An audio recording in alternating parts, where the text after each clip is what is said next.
드라마 매일성경 35회 민수기 17장부터 20장 하나님의 권위와 순종의 여정 17장 아론의 쌍난 지팡이.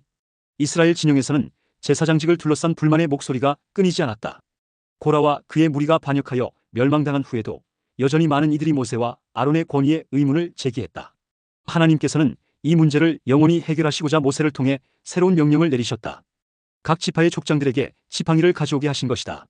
12개의 지팡이에는 각각 그들의 이름이 새겨져 있었고 레위 지파의 지팡이에는 아론의 이름이 새겨져 있었다. 이 시험은 단순하면서도 명확했다. 하나님께서 택하신 자의 지팡이에서 싹이 날 것이었다. 모세는 하나님의 명령대로 그 지팡이들을 성막 안 증거판 앞에 두었다. 이스라엘의 각 지파를 대표하는 족장들은 긴장된 마음으로 이 시험을 지켜보았다.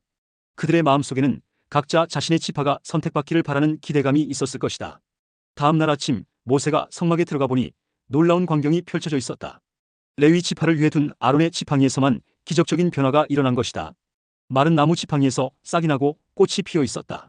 이는 하나님께서 친히 아론과 그의 자손들을 제사장으로 택하셨다는 명백한 증거였다. 모세는 모든 이스라엘 자손들 앞에서 그 지팡이들을 보여주었고 각 지파의 족장들은 자신들의 지팡이를 돌려받았다. 이 사건은 이스라엘 백성들에게 깊은 충격을 주었다. 하나님의 선택이 이토록 분명하게 드러났기 때문이다. 하나님은 후에 있을지 모르는 반역을 예방하기 위해 아론의 지팡이를 증거궤 앞에 두어 영원한 표징으로 삼으라고 명령하셨다. 이는 마치 왕의 인장과도 같은 것이었다. 이스라엘 백성들은 이 사건을 통해 크게 두려워하며 자신들의 불순종이 얼마나 큰 죄악인지를 깨달았다. 그들은 성막에 가까이 나아가는 자마다 죽게 될 것이라며 탄식했는데 이는 하나님의 거룩하심과 그들의 죄악됨을 절감했기 때문이었다. 이 사건은 단순한 권위의 확립을 넘어서는 의미가 있었다. 하나님께서는 생명 없는 마른 지팡이에서 생명을 피어나게 하심으로써 자신이 선택한 제사장직을 통해 이스라엘 백성들에게 생명과 복을 주시겠다는 뜻을 보이신 것이다. 18장 제사장과 레위인의 직분. 하나님께서는 아론과 그의 아들들 그리고 레위인들의 직무를 상세히 규정하셨다. 이는 마치 정교한 시계의 톱니바퀴처럼 각자의 역할이 유기적으로 맞물려 돌아가게 하기 위함이었다. 아론의 자손들인 제사장들은 성소와 제단에서 섬기는 거룩한 직무를 맡았다. 그들은 성소의 기구들을 관리하고 분향하며 제사를 드리는 일을 했다. 이는 하나님과 이스라엘 백성 사이의 중보자로서의 역할이었다. 레위인들은 제사장들을 돕는 보조자의 위치에 있었다. 그들은 성막을 지키고 그 기구들을 운반하며 제사장들의 일을 보조했다. 이러한 구분은 단순한 계급의 차이가 아니라 각자의 은사와 소명에 따른 구별이었다. 하나님은 이스라엘 자손들 중에서 처음 난 것을 대신하여 레위인들을 취하셨다. 원래 장자들이 가정의 제사장 역할을 했던 것을 레위 지파가 대신하게 된 것이다. 그들에게는 땅의 기업 대신 11조를 받게 하셨는데 이는 그들이 온전히 하나님을 섬기는 일에만 전념할 수 있게 하기 위함이었다. 아론과 그의 자손들은 이스라엘 자손들이 드리는 제물 중 거제물과 유제물을 받아먹을 수 있었다. 이는 제사장들의 생계를 보장하는 동시에 그들이 백성들과 함께 하나님의 복을 나누는 의미도 있었다. 제사장들은 가장 거룩한 것들을 먹되 거룩한 곳에서 먹어야 했으며 그들의 가족들도 함께 먹을 수 있었다. 그러나 이러한 특권에는 큰 책임이 따랐다. 그들은 성소의 모든 책임을 져야 했고 거룩한 것에 대한 실수나 부주의로 인한 죄도 담당해야 했다.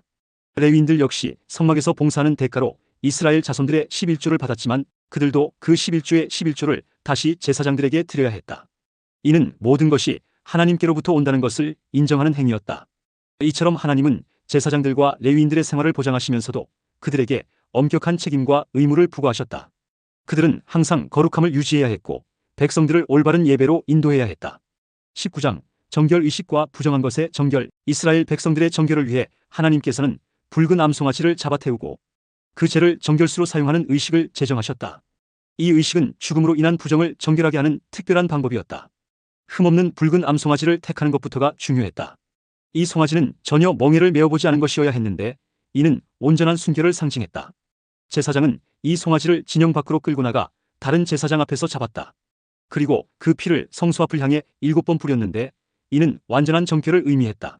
송아지는 가죽과 고기와 피와 똥까지 모두 불태워야 했다. 이 과정에서 제사장은 백향목과 우슬초와 홍색실을 불 가운데 던져 넣었다. 백향목은 부패를 막는 방부제의 역할을 했고 우슬초는 정결례에 사용되는 정화의 도구였으며 홍색실은 피의 속죄를 상징했다. 이렇게 얻은 재는 정결한 곳에 보관했다가 부정한 자들을 정결하게 하는 데 사용되었다.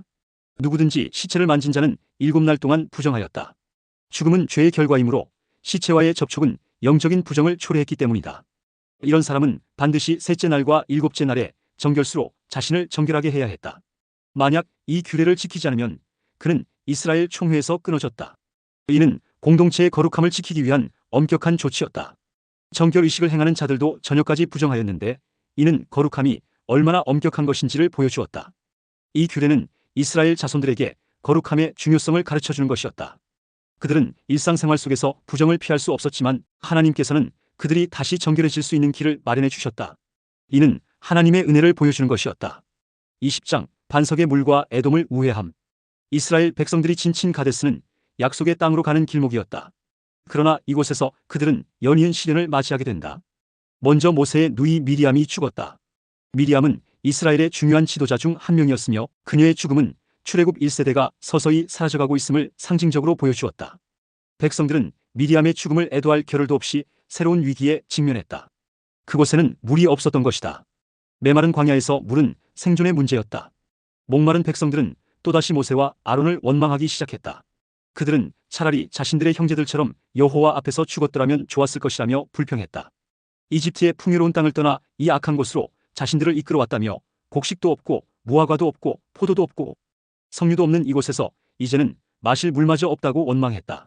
백성들의 불평은 단순한 물 부족의 문제를 넘어 하나님의 인도하심 자체를 의심하는 수준에 이르렀다. 하나님께서는 이런 백성들을 위해 모세에게 명령하셨다. 지팡이를 가지고 반석 앞에서 회중을 모으고 그들의 목전에서 반석에게 명하여 물을 내라는 것이었다. 그러나 모세는 이때 중대한 실수를 저지르고 말았다. 그는 하나님의 말씀대로 반석에게 명령하는 대신 백성들을 향해 패역한 너희여 들으라. 우리가 이 반석에서 물을 내려라고 말하며 분노하여 반석을 2번 쳤다. 비록 물은 나왔지만 이 불순종으로 인해 모세와 아론은 약속의 땅에 들어가지 못하게 되었다. 하나님은 이 사건을 내가 나를 믿지 아니하고 이스라엘 자손의 목전에서 내 거룩함을 나타내지 아니한 것이라고 지적하셨다. 모세의 행동은 하나님의 영광을 가리는 결과를 가져왔다. 이는 지도자의 작은 불순종이 얼마나 큰 결과를 초래할 수 있는지를 보여주는 사건이었다. 이어서 이스라엘은 에돔 땅을 통과하려 했다. 그들은 사신을 보내어 자신들이 에돔의 형제임을 강조하며 영내 통과를 요청했다. 이스라엘이 겪은 모든 고난을 설명하고 밭이나 포도원을 지나지 않고 우물물도 마시지 않겠다며 오직 왕의 대로로만 지나가겠다고 약속했다.